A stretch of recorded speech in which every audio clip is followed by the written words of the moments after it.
The Plaza Hotel's grand ballroom was everything a father's money could buy for his precious daughter's wedding. Crystal chandeliers, cascading flowers, and an 8-piece string ensemble playing as guests found their seats. My husband David beamed proudly from the front row, every inch the devoted father of the bride. Father of one of his brides anyway. The ceremony starts in 20 minutes, my sister Rachel whispered, squeezing my hand. Are you sure about this? I touched the envelope in my clutch, containing 12 years of bank statements, travel records, and 2 DNA tests that would shatter this perfect facade. He used my fertility clinic savings to pay for her private school tuition. Rachel's grip tightened. She remembered those years, me working extra shifts at the hospital while David claimed we needed to be financially responsible before starting a family, all while his other family enjoyed the fruits of my labor in their Connecticut mansion. Emily looks beautiful, a woman behind me whispered to her companion. David must have spent a fortune on that dress. He had $25,000 from our joint account transferred the same month he told me we couldn't afford fertility treatments. I traced every dollar, every lie, every moment he'd stolen from both his families. The mother of the bride did an amazing job planning everything, another guest commented. Which mother of the bride, I wondered. Catherine, his legal wife sitting proudly in the front row, or me, his other legal wife, who'd unknowingly funded this entire celebration? David stood to greet more guests, his $5,000 tuxedo another withdrawal from our supposed retirement fund. He hadn't seen me yet, hidden in the middle rows with Rachel, hadn't noticed the manila envelope I carried or the USB drive containing proof of his decade-long fraud. Remember when he said we couldn't afford a house down payment? I murmured to Rachel. That was the year he bought them the lake house in the Berkshires. My sister's face darkened. She'd been there through my years of working doubles, watching me sacrifice everything for a future that David was spending on another family. He's going to pay for this. Oh, he's already paid, I smiled slightly. He just doesn't know it yet. The wedding planner bustled past, directing the final arrangements.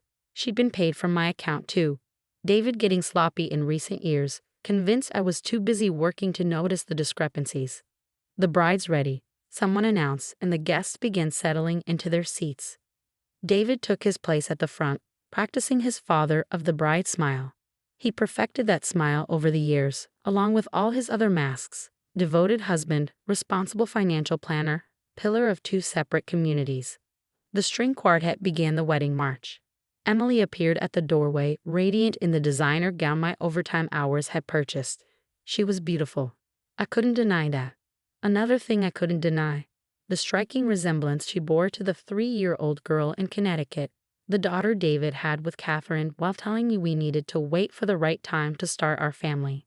Welcome everyone, the officiant began as Emily reached the altar.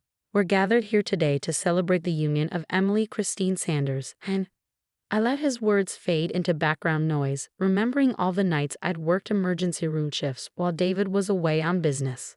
All the birthdays and anniversaries spent alone because he had client meetings. All the dreams of motherhood postponed because we needed to be financially secure. David looked so proud, someone whispered. Such a devoted father. That was my cue. I stood quietly, manila envelope in hand. He certainly devoted a lot of resources to this wedding, I said, loud enough to carry, including the money he stole from his other family.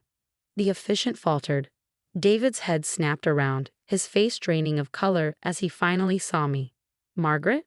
What are you doing at my husband's daughter's wedding? I stepped into the aisle. I thought it was time both families met, especially since we all helped pay for this lovely celebration. Margaret, please. David started toward me but froze when I pulled out the first document. This is interesting reading, I said, holding up a bank statement. The same month you said we couldn't afford IVF, you paid for Emily's semester abroad. Quite generous of my overtime pay to fund her European adventure. Catherine, elegant in her mother of the bride outfit, stood from her front row seat. David, who is this woman? His wife, I answered pleasantly. Well, one of them. Though I believe the legal term is victim of criminal fraud, according to the FBI agents who've been reviewing our finances. Emily had gone pale in her expensive dress, her bouquet trembling. Dad? What's she talking about? Nothing, sweetheart, David tried to regain control. This is just a misunderstanding. Like the misunderstanding of whose money paid for this wedding, I projected bank transfers onto the ballroom screen, or the misunderstanding about where my inheritance went after my mother died. The guests were openly staring now, phones forgotten as they watched David's carefully constructed world implode. That money was invested, David started. Yes, invested in your other family, I interrupted. In private schools and summer homes and trust funds. Tell me, Catherine, did you ever wonder how a financial planner afforded your lifestyle on his salary? Catherine's perfectly made-up face had gone ashen. We have family money. You have my money, I corrected her. Every luxury vacation, every country club membership, every dollar in Emily's college fund. All courtesy of the wife you didn't know existed. This is ridiculous. David's best man stood up. I've known David for 20 years. Which 20 years? I asked pleasantly. The ones he spent with me in Boston? Or the ones he spent with them in Connecticut? Because he's been running this scam longer than Emily's been alive. Emily sank into her chair, her dream wedding dissolving around her. Mom. Catherine couldn't answer, staring at the financial records still projected on the screen. Years of transfers, all traced back to accounts in my name. Your father had a talent for timing, I told Emily. He always visited Catherine during my night shifts, attended your school events when I was working overtime to build our future, a future he was spending on his other family. There must be some mistake, Catherine whispered, but her voice lacked conviction. The only mistake, I pulled out more documents, was thinking I wouldn't notice. Did you really believe all those business trips were legitimate, Catherine? That a financial planner needed to travel every other week? David made one last attempt. Margaret, we can discuss this privately. Like how you privately discussed my fertility treatments with your lawyer? Claiming we couldn't afford children while Catherine was pregnant with your second daughter. The ballroom went deadly quiet. Catherine's hand flew to her throat. Second daughter. Charlotte, isn't it? I smiled sadly. 3 years old, same green eyes as her father. You must have wondered why he insisted on naming her after my grandmother. Emily stood shakily. I have a sister. Half-sister, I corrected. Though given that my money paid for both your upbringings, perhaps we could call you financial sisters.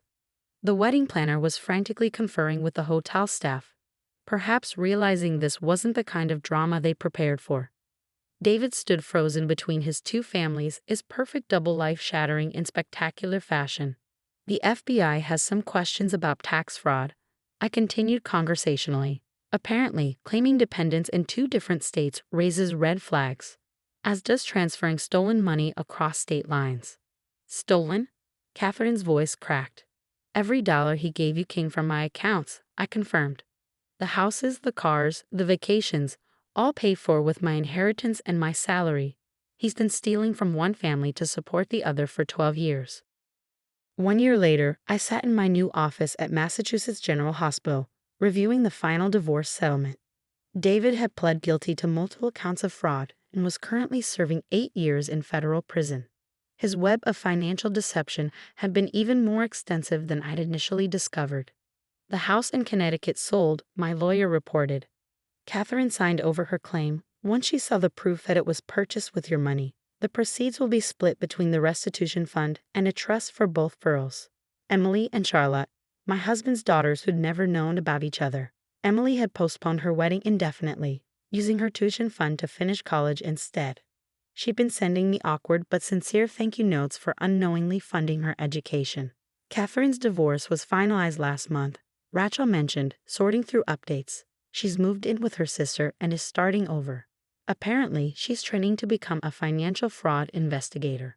Irony had a way of coming full circle. The woman who'd unknowingly benefited from my stolen money was now helping other victims protect their assets. We even had coffee once, sharing stories of David's elaborate deceptions. Charlotte started preschool, I said, touching a photo Emily had sent.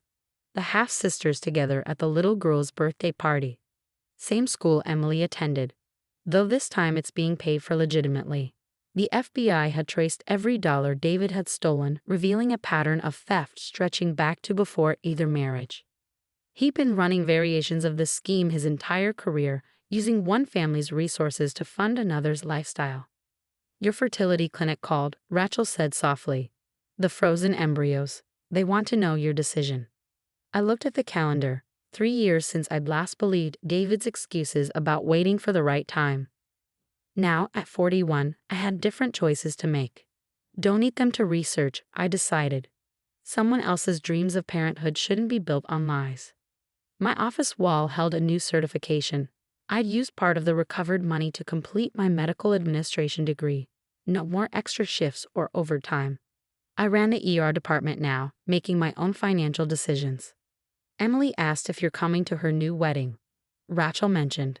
Small ceremony, just family. She's paying for it herself this time. I smiled at the invitation on my desk. Emily had emerged stronger from the scandal, more grounded. She even started a support group for children of fraudulent marriages, turning her pain into purpose. Charlotte calls her big sister now, Rachel continued. Catherine says it's the only good thing that came from David's lies, giving her daughter a sibling.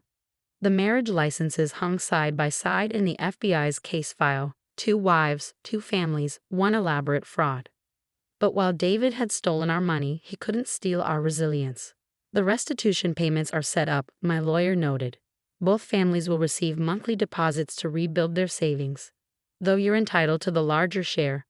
Split it equally, I interrupted. The girls shouldn't pay for their father's crimes. Let them build their futures on truth instead of theft. My phone buzzed with a text from Catherine, another photo of the girls together. Charlotte wearing Emily's old ballet costume.